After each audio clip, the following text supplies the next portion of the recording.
Okay, we are on. Okay.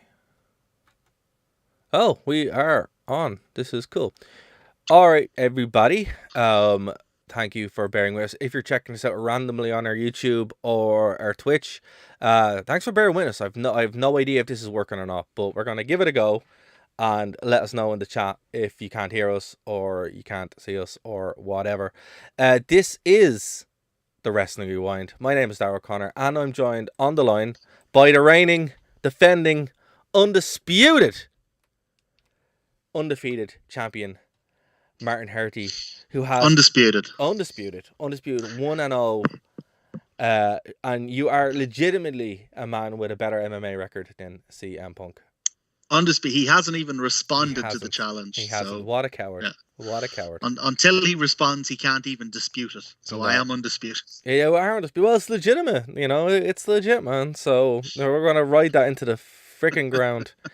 But tonight we are testing this out because finally we can stream again, which is pretty cool. We haven't been able to stream. I checked since May 2021. There has not been a stream on this channel.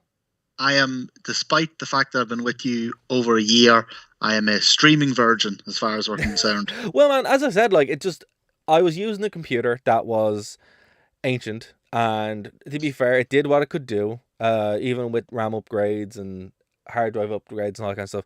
But eventually, it just died out this time last year. Oh, sorry, just before Christmas, and then it began my 11-week odyssey to fix a computer. And thank you to, of all places, Harvey Norman's in Blanchardstown that had a HP Envy, which HP Omen. And they're great machines. Yeah. They really are. So that's how we're able to be with you this week, because it's fixed. It's actually fixed. We managed to get the kinks worked out as such with the technical stuff, but as far as streaming goes, we got the vaccine and we got that HPMV cleared right up. Well, look, it wasn't a virus. There was no virus. It just was literally technical issues, and then waiting for 2 different companies to resolve to actually get me a computer that works, because and I have to use Windows 11, so I'm using Windows 11 now, which is weird. And hopefully things are going to go well. I was streaming yesterday for 2.5 hours on the Twitch channel, playing a game called House Flipper, which is a lot of fun. I'm not going to lie. I really enjoy it. And come here, when you're streaming for 2.5 hours playing House Flipper, do you just be cracking away, or what do you be at? Oh yeah, you just kind of talk as you're playing the game, you know? Like, it's... If you take your top off or something, will people throw you a $5 in the... Well, if that works, if that works, you know, these computers don't pay for themselves, you know. But no, look, I'm just glad it all works now. It seems like we have the kinks sorted. But yeah. So the plan is, ladies and gentlemen, Friday nights we're going to be back streaming like normal. When we do kind of get a bit more of an attractive setup, we'll be there, be able to take calls as well. But this weekend we are going to do something a little bit different. So this is actually going out in canonical order after the show we're going to do this weekend, because it's Elimination Chamber this weekend. Yep. Which I didn't. Saudi Elimination Chamber. I thought they were 2 different shows, and I'm like, when are they going to do that? And then I'm like, wait, no, Elimination Chamber is just in Saudi Arabia. I'm like, I mean, that makes sense, right? It's like, instead of giving them fake WrestleMania, they get like... Yeah, well, they got... What was the last one they got? Crown Jewel. No, but they also got another canonical one the last time, didn't they? Did they not get money in? Maybe it wasn't Money in the Bank, was it? I know they had the Greatest Royal Rumble. Yes. But I think they also gave them a proper pay-per-view. Oh. The last time.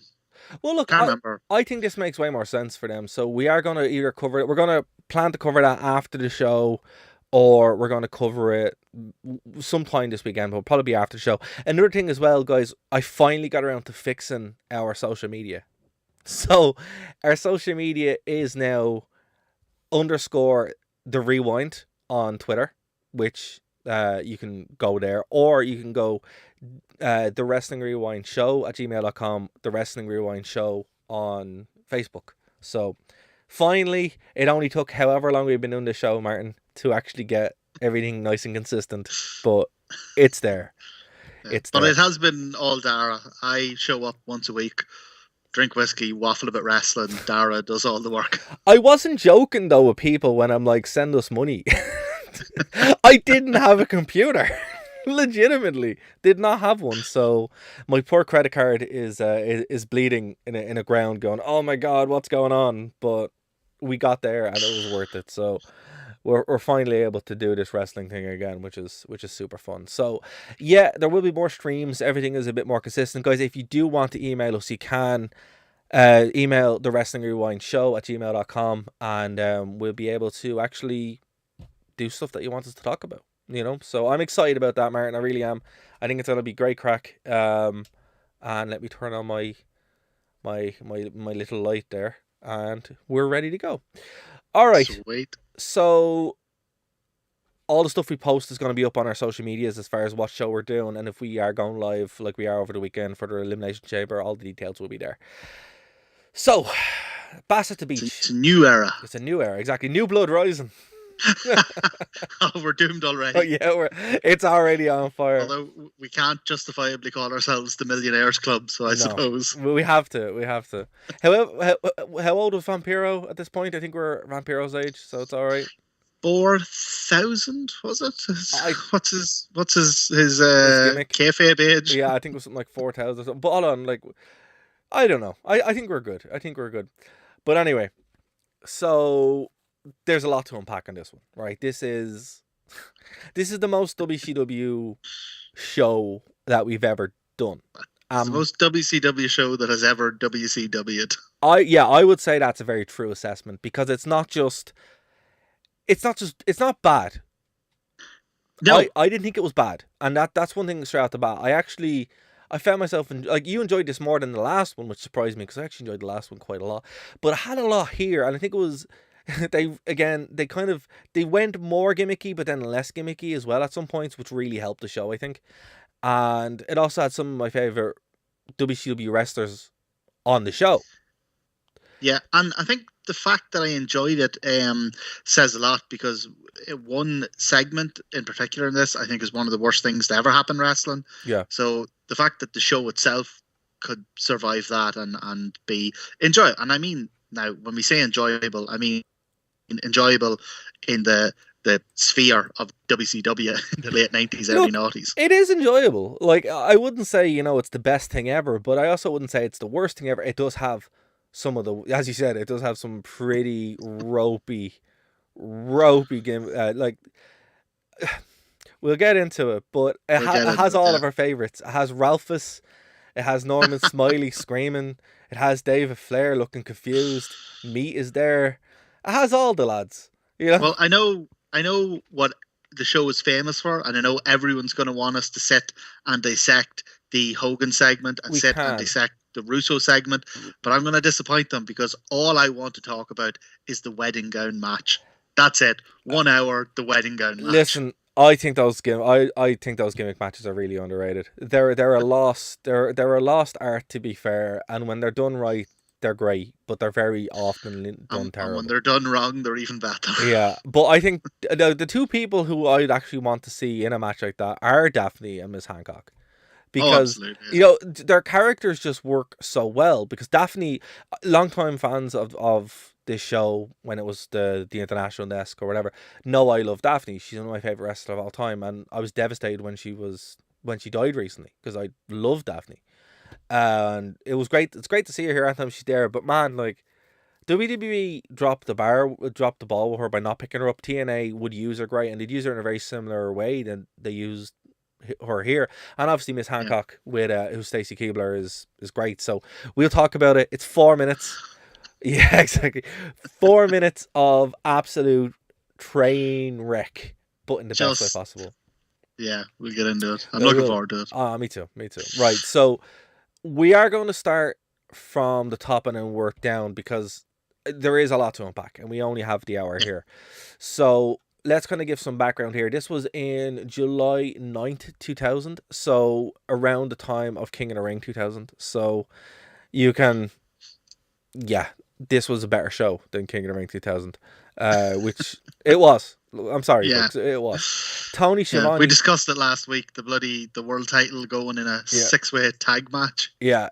So I would have much rather watch this than King of the Ring, but again, for many reasons. Tony Schiavone, Scott Hudson, and Mark Madden. So the Scream team return. No Mike Tenay, and Mean Gene is hanging out at the back. And I was sad by this because, again, Schiavone carries this whole show on his back. Yeah. Mark Madden wasn't as bad as he was last time. I do have to give him that. No, I'd say someone had a word with him because he was like dreadful, not dreadful in quality, dreadful in the stuff he was saying. Heinous.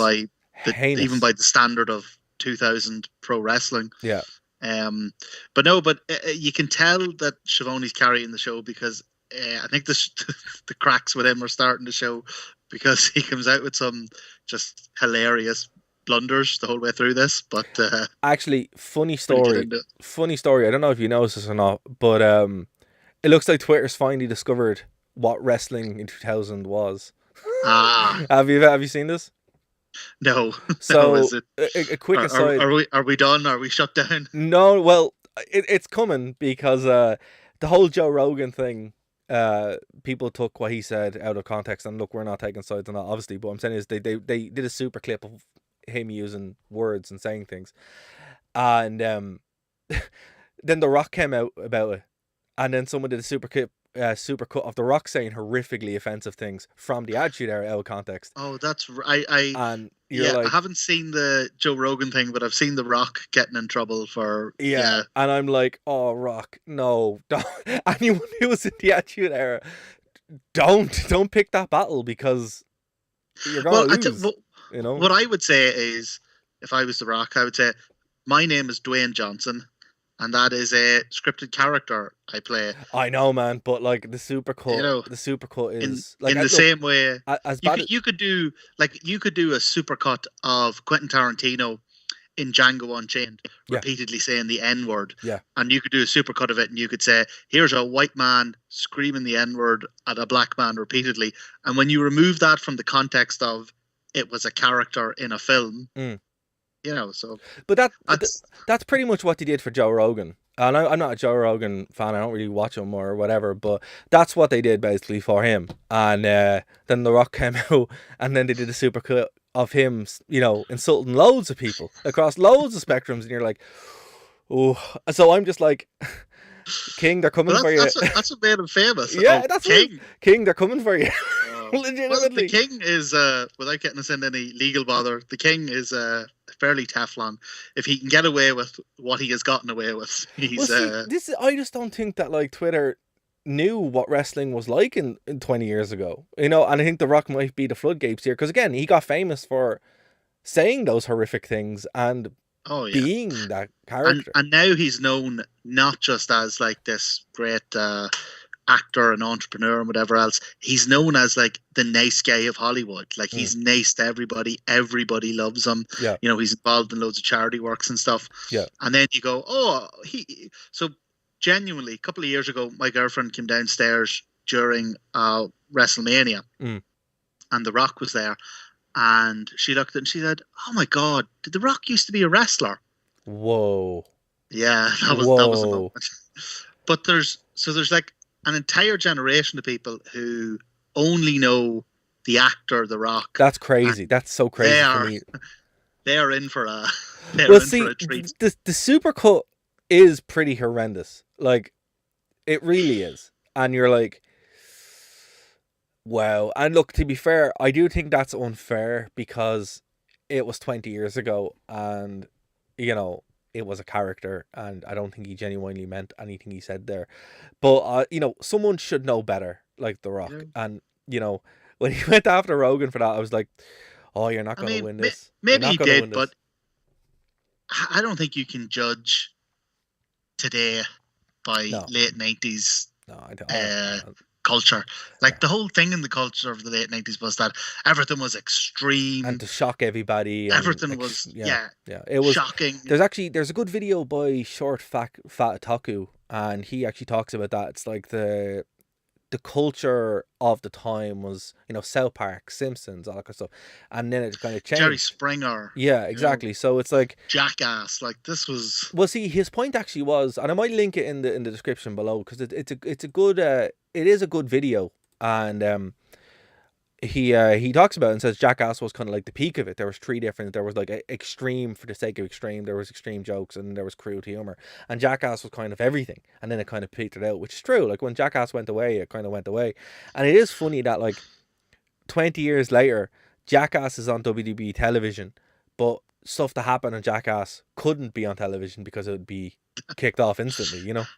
And I haven't seen it, but I can guarantee you that this Jackass movie that's out, it won't be a patch on stuff that they would do just weekly on Jackass in the noughties, you know, like it'll be I haven't very seen it. correct and very. I haven't seen it either. I don't particularly want to, because it's just like, I think that stuff's a time capsule of its time. Like again, like one of the reasons, and this is a good point, one of the reasons that ECW, like when Paul Heyman brought back ECW, or didn't bring back ECW, he's like, look, we had to kind of change it. It was going to become like Ring of Honor. Even he knew he couldn't do the stuff he was doing then. Even in 2000, like if ECW, if you watch ECW in 2000, I remember having VHS tapes of it. It was a marked difference from ECW even in 1996. Oh yeah, Yeah. It was very much a place and time, and I think the fact that at that stage, like we obviously had, early internet and recording materials and all that, but I think the fact that technology was so very quickly outpaced in the coming years means that it remained a kind of a time capsule. So it is there for anyone who cares to go and find it, but the thing is most people don't care to go and find it. And I think that's a right way to kind of address this, but it is crazy when you see it on a show, and like we call it out because it is mad when you see it, that you're like, whoa, but it is like a time capsule in and of itself. So I know I'm just excited when Twitter actually realize what wrestling, how bad wrestling was, because I think it's going to be a shocking day for them because they were shocked with The Rock. Do I suspect a lot of people who idolize the Attitude Era and idolize the the Monday Night War era and all that, I suspect a lot of them they don't go back and watch it. Yeah, I suspect they do that from a point of pure memory and pure nostalgia. I don't think any of them actually are sitting watching like the best of Nitro or the best of Raw or anything like that. Well, look, here's the thing. The matches that were on Raw were not very good. They were like 2-minute matches throwaway. You watch WCW for the long form good content. Now by this time, by 2000, it had kind of flipped where you'd watch Raw and there would be your Chris Jericho's, your Chris Benoit's, your Dean Malenko's, your Eddie Guerrero's. They'd all be there kind of pushing forward with a more established talent from the Attitude Era, or even pushing out some of the Attitude Era talent. You see it with the hardcore division, all the workers that would do the 2-minute matches on Raw and SmackDown back in 1999 are now in the hardcore division because they're being outworked. So, but it's funny when we're in Bash at the Beach, WCW land, it's a whole different kettle of fish. So let's kind of get into it here. So the first match, again, and we've seen this if this is your first show, thanks very much for joining us. Go back and have a look at some of the other stuff that we've done. And going back to 1999 even, the WCW Cruiserweight title was its own title. It was telling its story. It was really kind of out there as the main show to watch, as the main title, even below the World Belt. And it had prestige. Yes, like it did, legitimately. It wasn't a prop. It had prestige. Like it meant something. Like Eddie Guerrero and Billy Kidman were making that title mean something. Yeah, and it was always on first match, but they always made those first 15 minutes count. Yeah, and I think that they went away from it a bit, and now with this, it was interesting because obviously they had Lieutenant Loco defeating Juventud Guerrero in a very, very competitive match, but it was a joke. It came off as a joke, and Lieutenant Loco and is obviously Chavo Guerrero. And I don't know, there was just something off about this. It's the filthy animals and the misfits in action. Yes. and I think that hurt it. That really hurt it. Yeah, I'll tell you what it was for me. So there was a couple of things here. I looked up the attendance on this show because I thought, wow, this is such a huge difference from the Great American Bash. They've packed the building out, and I don't know, maybe the building they were in previously was massive. Maybe the fact that it was so sparse and they had to cover so much of the audience in darkness made it look bigger, made it look cavernous and empty. Maybe it was the setup of the stage and all that. But as soon as this started, I saw a packed crowd, even though it was the same attendance. Like I said, maybe it's just a smaller arena. I saw the beautiful, colourful Bash at the Beach set, the colourful Bash at the Beach ring. You know, the fireworks are great. Everyone was buzzing. And then we had this opening match, which, now, not kidding ourselves, it wasn't up to the quality of, like you say, those Eddie Guerrero, Billy Kidman, Rey Mysterio matches. It wasn't up to that quality. But this was, particularly compared to what we've seen the past couple of weeks, this was good. Yeah.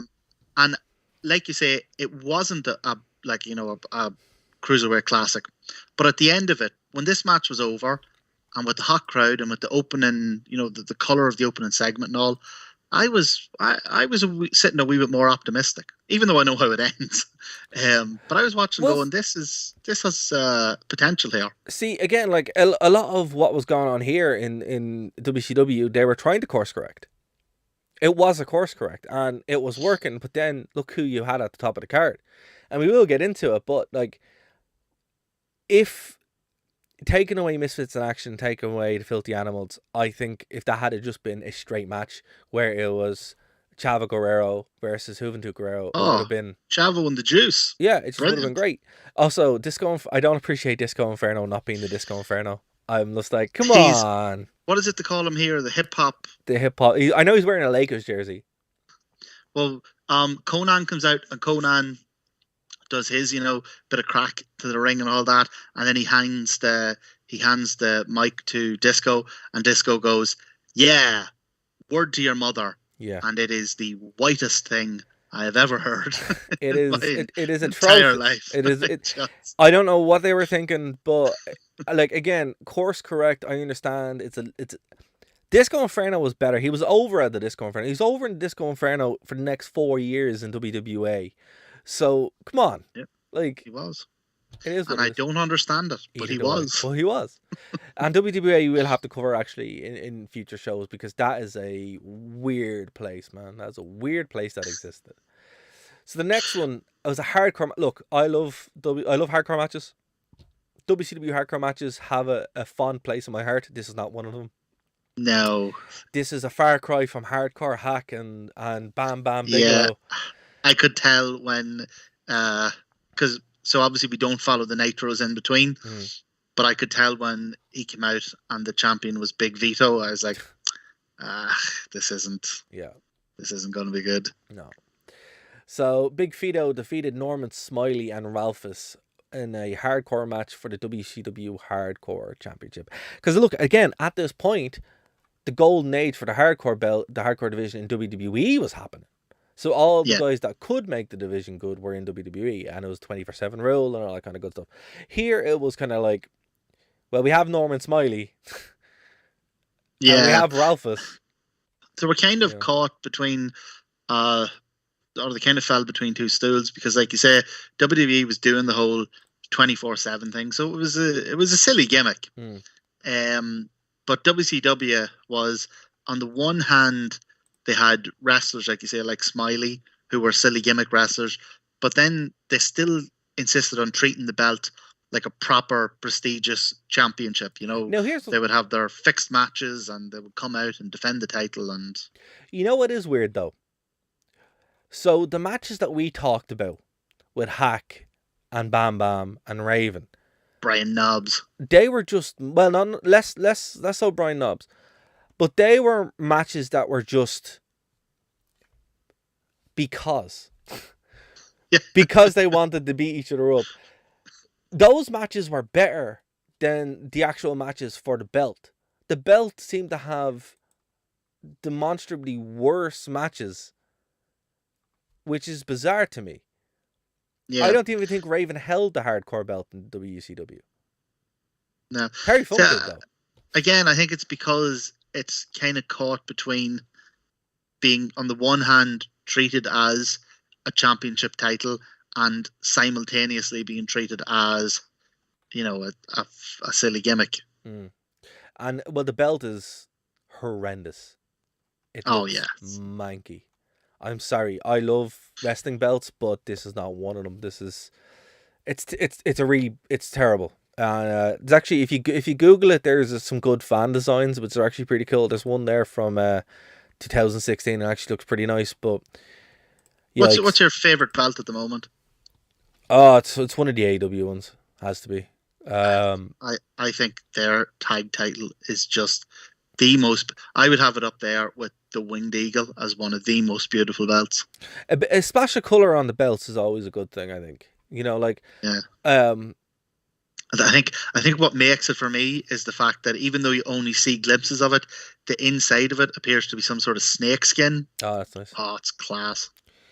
So look, not a great filler match, but the next one definitely made up for it. No, and I'll tell you what, just before we get on to the next one, Ralphus, he is either the greatest actor in the world, or he is a man who does not know what he's meant to be doing and who is being physically assaulted, because I can see that he's meant to be like a comedic character. You're meant to laugh, but honest to God, when I see him out there running around with his belly hanging out and the big sad look on his face, and I'm getting his head kicked in, I just feel sad. But that's Ralphus for you. That's what he does. That's what he's always done. With Jericho, he didn't have to do it because Jericho would protect him, but now he's just there. Yeah, because it was funny when he was with Jericho, but this, I don't know, this just made me sad. Yeah, no, it was. And again, we will track this. I've yet to see a good hardcore match in WCW for the hardcore belt. Yeah, I've yet to see it. And none of them ones we watched with Bam Bam or any of that, none of them were for the belt. No, they were just because. Just go out there and kill each other. Why? Oh, just cause. Yeah, I suppose it makes more sense. Here, what was the big car park brawl or the junkyard brawl with the cars like piled all around the thing? Was that for a title? If it had Terry Funk in it, yes. If it didn't, no. No, it didn't have Terry Funk in it. Then it was just random. No, do you know what it was? They had some ridiculous trophy. Yes, it was the trophy. It was the trophy. Junkyard parts. And that's what that was. Yeah. Never mind. Right. So the next one is a wedding gown match with Daphne against Miss Hancock with David Flair. Crowbar. And this is what we will be sticking to for the remainder of the show, folks. And you know what? We easily could.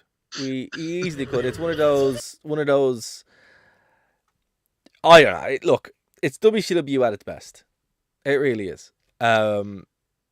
But this had a lot of build up to it in between the Nitros, which obviously we didn't see. So there was a lot going on here. I think David Flair, while he was terrible, I think this is the best use of David Flair. Yeah. And well, it's only it made some sort of sense at least. Well, it's only deepened my conviction that this man has in fact targeted me and is taunting me from beyond the grave, because like we said last week, he came out head to toe in Union Jacks, and this week he came out with his arm around the object of my adolescent desires, Miss Hancock, shifting the face off her. Yep. And it just is like, this fella knows every bloody button to push. You're not wrong. Yeah.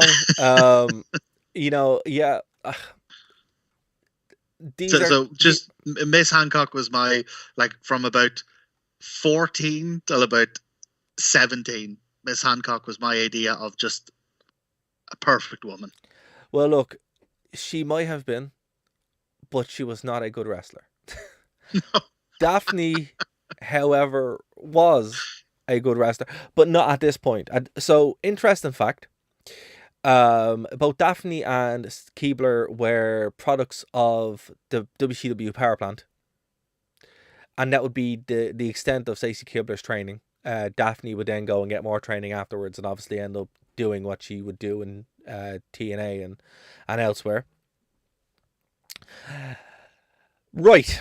The match came about after Hancock stole Daphne's fiance David Flair away from her. So not only did David Flair get with Daphne, but also with Stacey Keebler. What a lucky man. I don't buy it. I don't buy it either. But so this is a match, like this is basically a tuxedo match, an evening gown match, but with a wedding gown being a loose term for what this was. These were just basically sexy costumes. Daphne was taking no chances though. Daphne had a shoulder to ankle full skin colored bodysuit on underneath her. It made dress. It made more sense. It made more sense. It made me think that she was going to be the one to lose then, because she was like prepped for it. Yeah, well, it goes along with her character where she was more, conservative is the wrong word, but I'll use it anyway.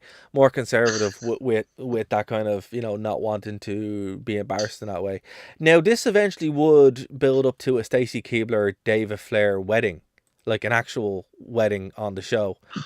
At the end of the year, so we'll probably end up covering that. And boy, that's a segment. Wrestling weddings they're never good. I'm sorry, I never think they're good. But this was a very entertaining match in and of itself. So, where do we start?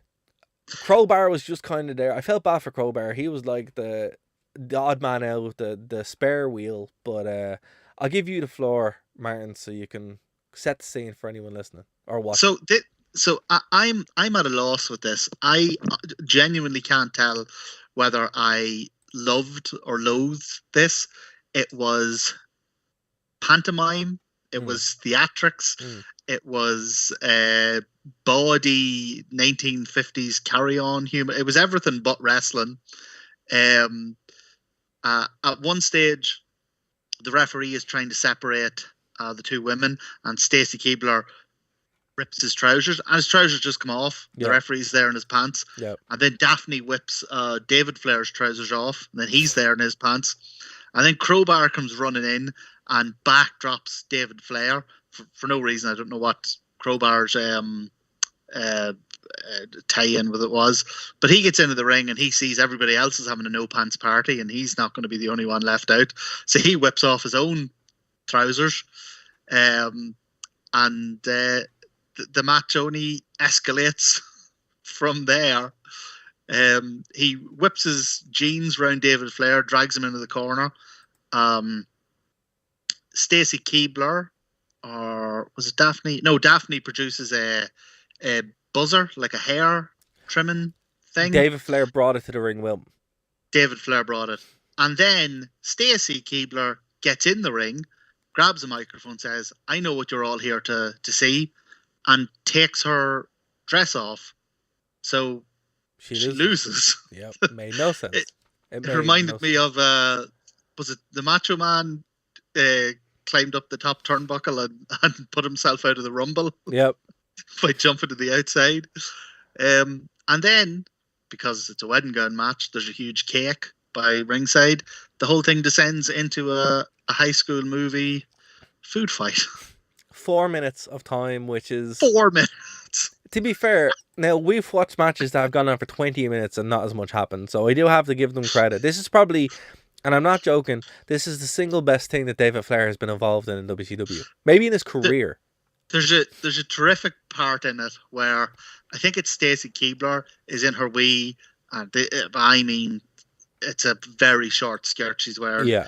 And David Flair has had his trousers pulled off, and he runs after her, and she runs away, and they do like a circle of the ring. And while that was going on, all I could hear in my head was it was just. But look, I will defend this rather than a straight wrestling match, because neither one of them at the time could actually like do that. Oh yeah, it got them both over quite a lot by leaning into the that they're both very attractive women at this point. And obviously, David Flair can't wrestle. He just can't do it. So it did kind of build over. And this character, again, would lead in for the next couple of months. I think it runs out in either November. No, I think it's September. It runs out eventually. But it was one of the strong stories, one of the strong characters, which you can actually lean into and go, this makes sense. Yeah, I would stress. I'm not with that kind of breathless, flabbergasted rundown. I'm not criticizing this. I think this was WCW in the noughties. It was never not entertaining. Yeah, that's true. Say that about it. That is it was true. Either, I mean, depending on how you look at it, you could see it as a full frontal assault on feminism, or you could see it as a kind of a modern art masterpiece.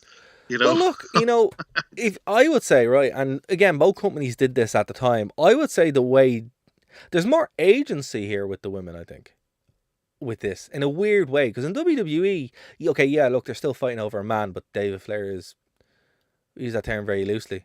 He looks like a young fella just lost at a concert, like on the way to a concert. I would say the women here have more agency, and they're actually doing a lot more. There's a lot more going on, except for Crowbar. The only person who comes out here really badly is Crowbar. He's just kind of there. It's like, oh man, you're a total afterthought. You're a total rebound. Well, I tell you, we're 3 minutes into we're 3 matches into a 2000s WCW pay-per-view, and I was sitting on the couch with a smile on my face. And that's it. And look, and that's what you want. Yeah. So look, I had yet to be checking my phone or seeing what was on next. Well, the next match was a 13 minutes. No, it was.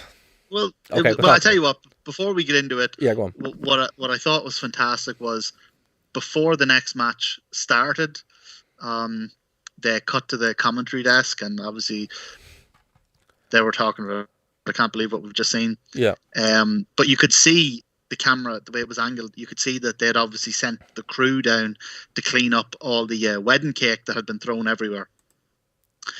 And it just says everything about WCW in 2000, that they knew there was going to be a segment where a giant wedding cake was going to be destroyed, and they knew they were going to have to clean it up and send the crew down.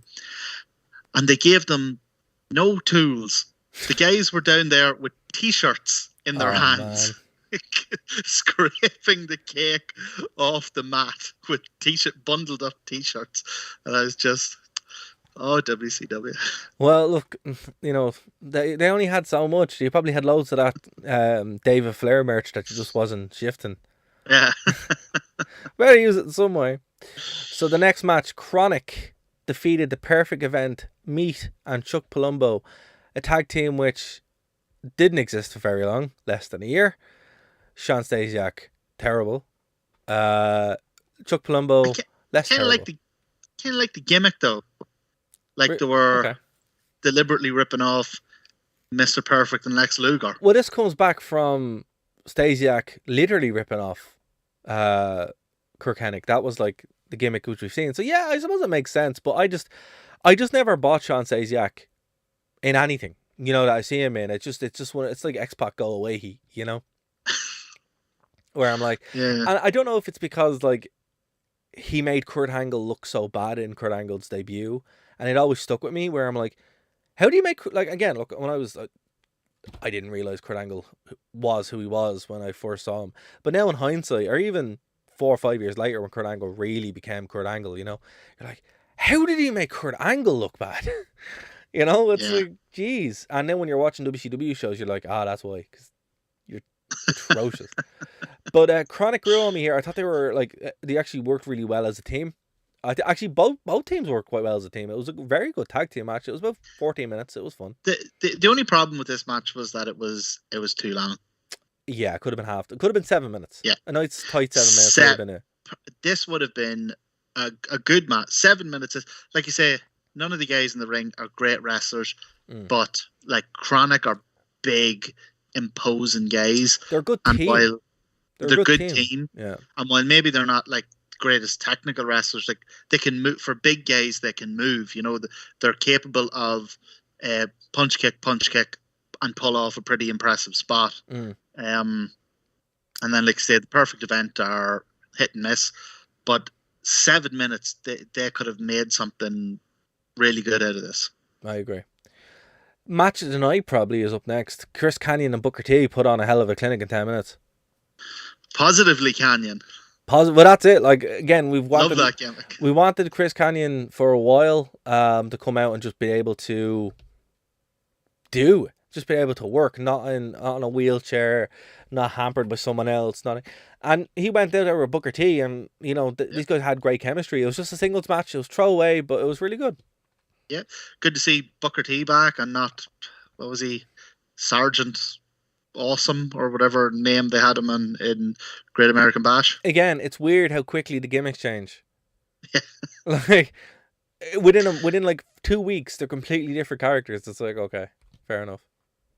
Yeah, look, I thought they had okay, maybe it wasn't like a top level pay-per-view match, but I thought they had a really good, what would have been a good Nitro match. And then, as is always the case, WCW got in its own way with the Jarrett interference and the ending at the end. And I loved Canyon's gimmick with the book, and he has the brick in the book, and he's looking for his brick, and it just made me think of Father Jack and I love my brick. But look, I think this was the right thing to do. It gave these guys, you know, 10 minutes to really kind of showcase what they could do. It would set up Booker T's ascension, because he would start going towards the world title very, very soon. Very soon. Yeah. Like within the next hour. Yeah, exactly. Yeah, like this. But this is why. You know, he wasn't supposed to be there. He was supposed to be within a couple of months. You know, this was planting the seeds. It just happens that they had to jump ahead a little bit, you know. Mike Awesome defeated Scott Steiner for the US title. Now, great match. Just before this match, Jeff Jarrett has been walking around in these skits with a large woman, a large opera singer. Right. And looking for Hogan. And I assume it's, you know, hey Hogan, the fat lady's about to sing. Yeah. Or whatever. Yeah. But just before this match, Mike Awesome is seen chatting her up. Yeah. And one of the backstage interviewers, you know, really 20s, hot, big boobs out, comes over to interview him. And he's like shoving her aside so he can talk to the opera singer. And I mean, this is really sad because Mike Awesome was such an awesome wrestler. I think this is the genesis of the legend of the Fat Chick Thriller. Yeah, no, it was, yeah. Oh, God. Yeah, no, it's a shame because he goes in and have, like, the matches that Steiner and Awesome had throughout 2000s are actually, like, probably some of the best stuff you'll see in WCW at this time. And great. It's great. No, but on Nitro and Thunder, they're like the matches that people hold up as the matches to watch.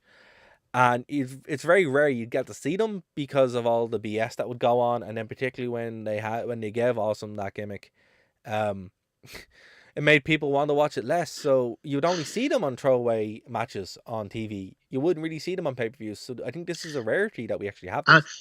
Here's what I don't know. So these two things happened because it was great. Well, it wasn't a very long match, but it was a great match.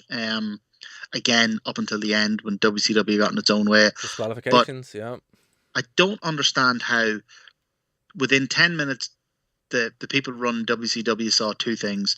They saw Mike Awesome talking to a large woman, and then they saw Mike Awesome and Scott Steiner batter the living hell out of each other through the crowd, out the back through the crowd, back into the ring, kick the living hell out of each other.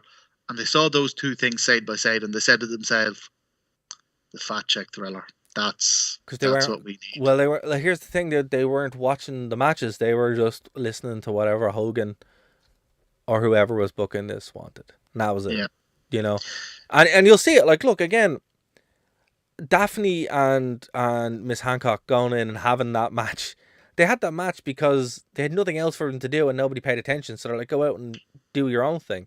It's a killer. It's a killer. Like when the attention was on them, that's when the wheels came off. And this is a case in point where it's like Mike Awesome just with Scott Steiner can go out and had some of the best matches of the latter WCW because nobody was over them. But the minute they had spotlight on them, they were hampered by a gimmick, by poor booking, by BS, and that's what kind of happened here. Even this match was good in spite of WCW. I agree. So so they went hell for leather at each other. There's a brilliant bit in it towards the end where the two of them are outside the ring. And the referee is not distracted. He's not anything. He's looking right at them. Yeah. And Mike Awesome lifts a chair and he wails on Scott Steiner with it. Like he's absolutely laying into him with the chair. Yeah. And Tony Schiavone goes, it's great the referees are relaxing the rules this evening because this right here, this could very easily be a count out. While he's bludgeoning this fellow with the chair. This could be robbery. He's killing someone. This could very easily be, aggravated assault. Then the match ends. Not only does the match end on a disqualification, despite the fact it was a legal move, but the title somehow changes hands on a disqualification. Well, in bizarre. In WCW, they don't say a title doesn't change hands on the qualification. That is a WWE rule. And an AEW rule. And a common sense rule. But in WCW, it's a little bit looser. Is it? Is this the only time I've ever seen this? Well, it happened in TNA as well. It's a Vince Russo rule where they booked themselves into a corner and had to get out of it. God, Russo. Yeah. But what usually happens then is sometimes it's overturned as well. It used to happen in TNA a lot. But that's a whole other kettle of fish. So look. Yeah, well, I tell you what, it really put a dampener on two guys who went out. And look, nobody's going to say Scott Steiner's the greatest wrestler in the world. But when you have two guys who are into it and who have passion and, they really give it, they really lay into each other. This was a great match. And again, WCW getting in their own way. Again, it's shameful, it's annoying, it's all the above. Really is. It really is. The next match up though is what's known as the worst of the worst for many reasons. It is Vampiro versus the Kiss Demon, yes, the band. And so I think this was just after he had lost the Kiss endorsement. So he was now the demon. So and then sometimes they'd say his real name. So I'm gonna read from thewrestlingsection.blogspot.com. So, ladies and gentlemen, let me tell you a story about the Kiss Demon. Back in 2000, WCW struck a deal with one of the most overrated bands in history, Kiss. True. The deal was to create a Kiss team wrestler modeled after Gene Simmons with a guaranteed main event after going back and forward with the character unlucky WCW power plant student Dale Tonberg donned the paint, and Brian Adams rejected the gimmick after using it twice. The Kiss Demon was introduced during a Kiss Live concert on Nitro, True, the lowest rated segment in Nitro history, and was pretty much dead on arrival. Also, it cost something like $2 million, I believe. Yes. So, yeah, and this apparently was also during the Super Brawl against the Wall. That's when he main evented, which is true, which we haven't actually looked at. Well, there's actually kind of a parallel between that and this, because that was the main event, but it was the fourth match on the card, and the main event on this show was announced with two matches to go after it. So it would eventually spawn this match, which is a graveyard match. For all intents and purposes, imagine the Boneyard match, but terrible. Well, there you go. That was my first reaction to this was, what on earth's a graveyard? Because WWE have shown us that the place where you bury people is called a boneyard. Yeah, exactly. And that's what this was. And you know what? Maybe that's why they did it. Yeah, well, maybe that's why they did it. They didn't want to be associated. Because if you Google graveyard match, you're not going to get anything good. Did Taker and Jake the Snake, or Jake the Snake and the Ultimate Warrior, did they have a good one? I can't imagine the Ultimate Warrior ever had a good anything. So actually, I stand corrected. When you Google graveyard match, you do actually get AJ Styles versus The Undertaker. Ah, so it went against them. That was clearly a boneyard. Clearly a boneyard. How dare you, Google? How dare you? This is why you should use Brave and DuckDuckGo, ladies and gentlemen. But man, look, in a word, actually, we have 10 minutes left, so we might have to go into overtime here. In a word, what did you think of this match? And does it live up to its and look, it's pretty bad. It's 8 minutes. I don't like Vampiro, the Demon. This thing was doomed from the start. What do you think about it, man? I tell you what, I love the beginning where the Demon is walking around the graveyard, and he can't find Vampiro anywhere. And the next thing, he looks up in a tree, and all you could hear is Tony Schiavone going, "He's in the trees!" And just jumps out of the tree. Lad. It was dreadful.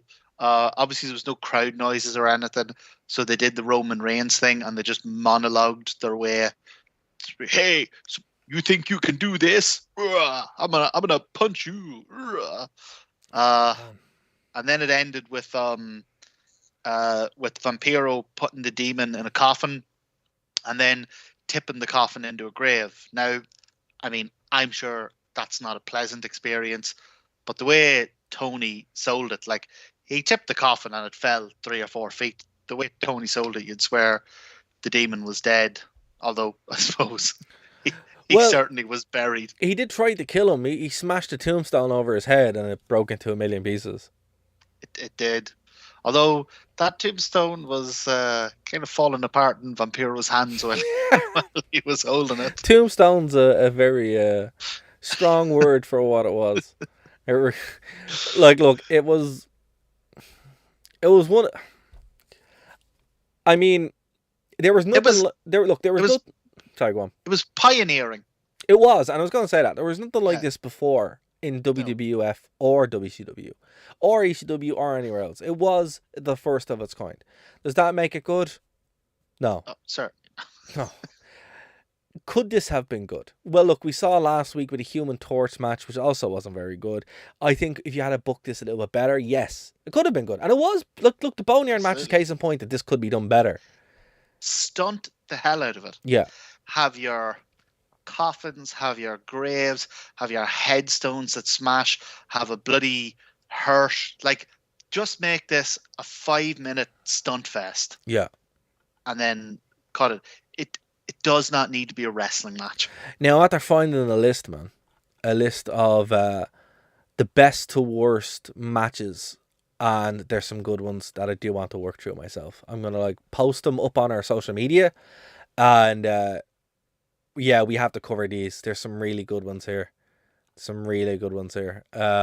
100 matches. Or 97 matches. I'm going to post these on our social media, and you guys can have a look, because fair play to CJ Biddle, because this is a good list they've compiled, and it's going to go on our social media. So we're going to have to end it here. If you're checking us out on Phoenix 92.5 FM, of course, you can check us out on thewrestlingrewindshow.com. _ the Wrestling Rewind on Twitter, the Wrestling Rewind Show at gmail.com. And yeah, that's where you can find everything that we're going to do. We're going to continue on the stream, of course. If you're checking us out on the stream, thank you so much. Just hang on. But Martin, is there anything you want to say to the people listening on Phoenix FM before we get out here?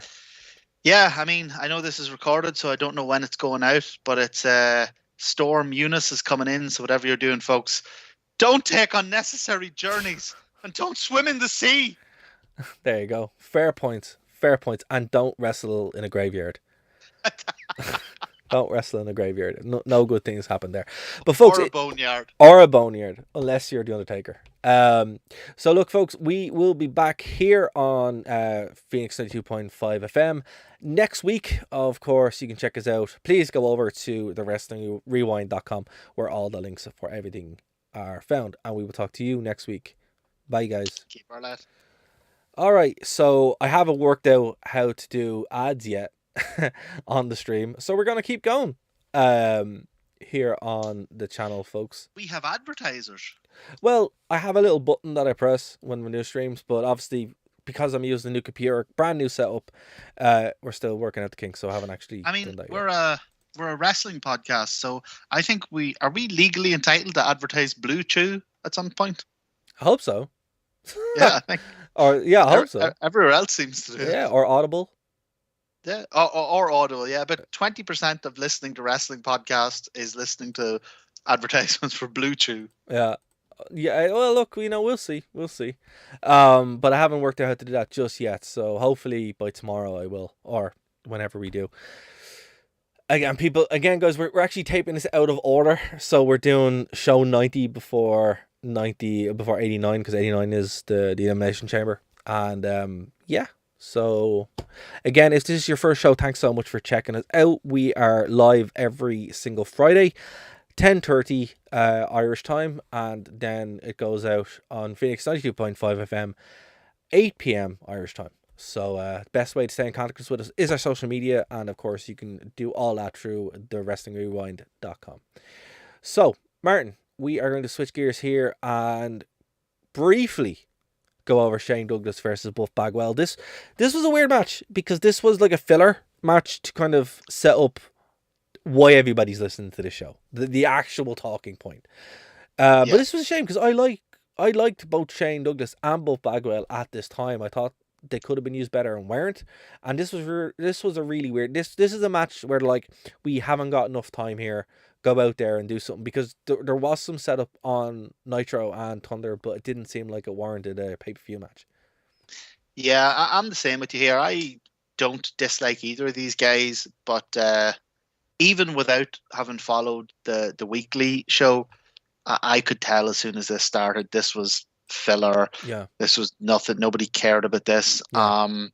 The two guys came out and they had a perfectly serviceable match. Serviceable television wrestling match. Yeah. And then obviously we had to have the WCW double twist, you know, with Tori Wilson betraying the franchise and then betraying Buff Bagwell. It's just nobody really cared. Yeah, no, at this point they were very much into just what they were into, and it was just get through this, fill up about 10 minutes, and then reset for Hogan Jarrett. Yeah. I'll tell you what I did enjoy was, though, the match ended with so Shane Douglas caught, I think Tori Wilson did a low blow on Buff Bagwell, and then Shane Douglas caught Buff Bagwell with this move, and Tony Schiavone goes, "Oh my God, what a move! We've never seen anything like that." And what it was he just botched a Manhattan drop. That was it. And I've never seen a move end on a Manhattan drop either. That was there we fantastic. Go. That was it. But yeah, that was the only notable thing about it. Oh, what I would say is I've always loved the name Manhattan Drop because it's the reverse of the Atomic Drop. Yeah, that's clever. And Manhattan was the Manhattan Project, so it's very clever. I always thought that was nearly too clever for wrestling. Hey, look, so they have their moments, but as clever as that was, what happened from this point on was not. So this is the most famous moment of ladder WCW. Well, without question, to be fair, there's like 5 big moments of ladder WCW. This is one of them, and this is the moment that WCW died. Yeah, died of death. 100%. It's the moment it died of death, and the reason why I said it is because, again, this whole show, the past 2 or 3 shows even, was an attempt to reset, get themselves back on track, and they were doing it. Hogan, in one moment, killed the whole show. And the blame for this, it can be doled out in many places. I think Hogan and Russo are to blame for this wholeheartedly. And so 50-50. I wouldn't yeah, no, it's the not entirety of it, but I mean, it's 2 shoot heels. So this background comes from attorneyofminds.com.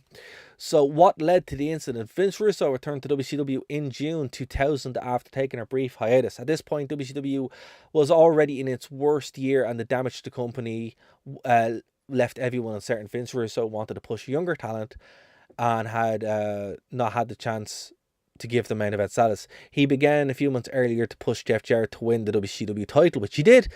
There was no problem with Russo doing this, as the majority of fans wanted talent that had already become main eventers, and some talent that had already left WCW for WWE at this point. So you can see what he was doing. He wanted to make sure that more talent didn't leave to go to WWE, which of course Jericho, Benoit, the names go on that we bring up every week, had done. The only thing that was preventing this was big name talent such as Hulk Hogan, Sid Vicious, and Kevin Nash, who were still in the main event scene and did not want to lose their spot. The week of the show, John Laurinaitis, yes, that John Laurinaitis, had a meeting with Hulk Hogan. John told Hogan that Russo wanted to lose the WCW champion to Jeff Jarrett at the show. Hogan did not like the idea, called Eric Bischoff to talk to Russo about another idea for the match. The plan was then purposely for Hogan to win the title, leave WCW with the championship, have Vince Russo set up another tournament to crown a new champion, and then have Hulk Hogan return at a later date as the real champion, similar to how CM Punk and John Cena would do many years later during the summer of Punk. Hogan as the real champion versus the current champion to have been booked for Fall Brawl or Halloween Havoc. Vince Russo did not like the idea, but due to Hogan having creative control in his clause, Hogan figured that Russo would not change the plan. Russo stated on kayfabe commentaries that his plan the entire time was Hogan not to leave with the belt, but Booker T was. So apparently up until 2 hours beforehand, Eric Bischoff talked to Vince Russo the moment before he arrived, told Russo... Bischoff told Russo to talk to Hogan about the match. Hogan told Russo that he should win the belt and again needed it, or else he will not work the show in protest. Hogan then asked Russo that would not happen, and if it was real, to beat Jarrett in the ring. Vince Russo then told Hogan that if it was real, he would not go out and cut a promo towards Hogan. Vince Russo then pitched Booker T versus Hogan for both WCW championships down the line. Hogan liked the idea, and that's apparently what did happen, but not in the way they expected. So, to sum up, they had agreed that this is the way it was going to happen, but the wording was wrong, and then eventually led to the you-know-what hitting the fan. So, Hollywood Hulk Hogan comes out. Jeff Jarrett comes out. This is a singles match for the WCW World Heavyweight Championship. The entrances were longer than the match. The match was 1 minute 20 seconds. Michael Buffer got his $100,000 for saying, "Let's get ready to rumble." Yep. And Jeff Jarrett lays down and takes the pin. Yeah. And that's that. That's what happened. This was so the whole politics of this case, as far as I know, this wasn't even really the problem. It was after the next match when Russo came back out and did his big spiel. That was the issue that Hogan really had. In fact, I think because of the diatribe Russo unleashed in that promo, Hogan actually initiated a defamation of character lawsuit against WCW. Yeah, but here's the thing: the reason why this is so damaging, when I say the match, like literally, Jeff Jarrett lies down. Yeah, he lies down. Well, so that's partly what's damaging. No, and the reason why it's so bad, is because it's not like he was screwed over. It's not like he was attacked. It's not like the fans were told what was going on. Vince Russo's out there, all right, holding the belt and showing the belt to Hulk Hogan. But it just shows that, right, we know Vince Russo's booking this. We know this is a fake show.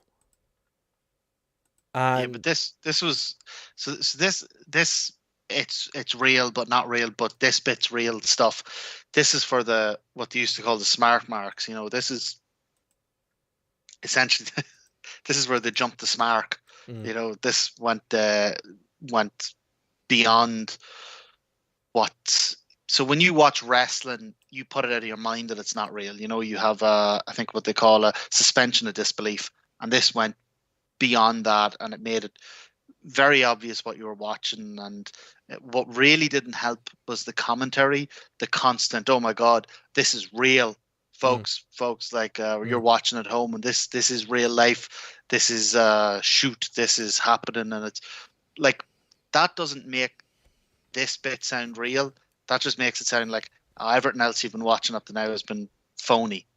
You know, like we know what it is, but for the 3 hours that you're sitting watching, or the 2 hours that you're sitting watching wrestling, you suspend your disbelief. But apparently everything that happened up until the moment that Jarrett laid down was part of the plan. Yeah. Everything. The moment he laid down, that's when it went off the rails. But this is Russo's booking. This is classic Russo that, he's constantly doing this, a peek behind the curtain booking, or the real backstage politics booking, and all that stuff is fascinating in 99, 2000 for people on message boards. But for people who have either paid to go to or paid to watch a pay-per-view, this is not entertaining. Shout out to Mr. _Tiny Corndog for comments in the chat. Thanks for joining us. We appreciate it. But yeah, no doubt your corn dog is huge, Mr. Corn Dog. Well, we appreciate you joining us. What did you think of the Vince Russo booking? I know everyone has the opinion on Vince Russo, so let us know. We appreciate it. But yeah, man, like as I said, everything about this was part of the plan. It was all supposed to be done. It was decided before, and then Jeff Jarrett lays down, and that's it. So there's a promo cut by Hogan, and he leaves, and then later on there's another promo by Vince Russo, who basically explains that wrestling isn't real and that Hogan has ruined the show basically, and he's going to rebook the show to give Booker T basically the rub here, and it would be Jeff Jarrett as the champion. So that belt would be taken away, given to Jeff Jarrett, and it'd be Jeff Jarrett versus Booker T later on in the night for the actual WCW championship. Well, one of the issues I had with this, we only have so much time. I have a laundry list of issues with this, but one of the things that got me was that this was played very much as a shoot. This was Hogan's gone. That title is done. We're going to have a new title, blah, blah, blah.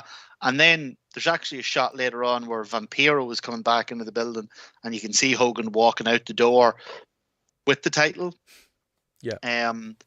But then on the match at the end of the night, like 15 minutes later, they have the title. They have the title there to present to Booker T. Makes no sense. Yeah, either they went and got it back, or they had a mimic made in 15 minutes, or the whole thing with this is the lack of consistency is very galling. Like it constantly pulls you out of that suspension of disbelief. Yeah, and there was Goldberg, who defeated Kevin Nash, and Kevin Nash lost the match. Scott Hall's contract would be terminated. This was very much an afterthought. Even on the show, they don't really talk about it that much because they're still trying to get over what just happened, and it does kind of put a whole dampener on the whole show, because you're like, right, nothing else here mattered. You've said nothing else here mattered because it wasn't real. The only real thing that happened was Hogan walking out with the belt. Yeah, exactly. Oh, this is real, folks. This is really happening. And now let's all get hyped up for the next fake thing. Yeah. Like. So, obviously, this was a lot of heat backstage. After winning the title, Hogan immediately took the belt off, so he was gone. But as you said, he wasn't really gone. And then, basically, from Russo's comments, both on the show and after the show, it would be a defamation of character lawsuit against Vince Russo and Time Warner. And also, it's the last time that Hogan would actually be on WCW. So, and here, for all we can say about Hogan, you can't say he's not prescient. His last words ever in WCW were, "Is this your deal, Russo? This is why this company's in the state it's in." Yeah. And I have to 100% concur. It's funny. So Vince Russo has been involved with a lot. And Hogan, the moment that killed TNA is very similar to this moment. When you actually look at it, and it both involved Hulk Hogan and nonsense booking. So, I would say it's weird that in 15 years he managed to do the same thing twice. people who like wrestling. Give them wrestling. You don't need to give them the whole smarky behind the scenes. Oh, but this is the real story. Like, people just like wrestling. Just give them bloody wrestling. Well, look, what we got on this show that was wrestling was actually really good. I would say, the Daphne stuff was really good. A very good tag team match, which was very surprising. Awesome Mike Awesome match. Canyon versus Booker T. Again, Booker T, he went out and wrestled 23 minutes of actually quite good content. The Booker T Jeff Jarrett match itself was quite good, but no one cared because they were like, well, this doesn't really matter. So it's a shame because both those lads went out and actually did a good match. Yeah. What I would say was, though, I think, though, by the end of the Booker T match, Booker T's second match, they had gotten the crowd back a bit, and him winning the title did have a genuine kind of feel-good moment about it. It wasn't as, momentous as it should have been, but it did have a genuine kind of feel-good moment about it. So, despite all the nonsense, the pay-per-view kind of did go off on a wee bit of a high, despite everybody being completely confused. So what would you give this show? So I think the best way to do is, let's take out the moment. Let's just park it and go, right, the moment was what it was. What would you give the show overall? I mean, I'd give that a solid WCW C+. Fair. I think that's very fair. I think it's very fair. It wasn't as crazy as the last show, and I think that kind of worked. And as I said, like, it still had the gimmick matches and really leaned into them, but used them a lot better. I think if the WCW nonsense with Hogan hadn't have happened, this probably could have been a turning point for the company. And it was just the other way. And it never really recovered. This was probably the last chance for them to really recover. And I feel bad because it did so much well. It did more things in a true way. It did more things well than poorly, but the poor ones overshadowed the good. And that's why, I can't give it more than a C+, because it's let down by graveyard matches. It's let down by nonsense. It's a shame. It's a shame. But yes, C+. It's like I say, they did seem to, like I said right at the start of this, the thing opened, the crowd was hot, the fireworks, the set, everything was great. The first match was good. It's like, it really did feel like almost like they were within touching distance of, like, 96, 97 WCW again. Yeah, no, I did, and I think that's the sad part about it. As I said, this is the death of WCW in a lot of ways, where it doesn't really recover from here. Next on our timeline is New Blood Rising. Holy hell, folks, strap in. That is that's a thing. But of course, that's next on our timeline. Our next show, if you're checking this out as we're recording them, is going to be Elimination Chamber. But if you haven't checked it out, it's the show we've already done. So thank you for everyone who joined us live. Thank you for everyone who listened as well. Again, thank you to people in the chat. We appreciate it. We will be back every Friday at 10:30. And the best way to keep in contact with us is our social media. So if you're on social media, we have a link for you. We will throw them up as well. thewrestlingrewindshow.com will take you to our website, which has all the links there. _the rewind is Twitter, and the Wrestling Rewind Show at gmail.com. The Wrestling Rewind Show on Facebook. So Martin, is there anything you want to say before we get out of here? Just good to be back, although I've never really been on the streaming in the first place, but it's good to be here, and long may it continue. Absolutely. So guys, thanks so much for sticking with us. We'll be back next week, and again, this is your first time checking us out, like the show, subscribe. There's plenty more content here from the Wrestling Rewind. Bye guys.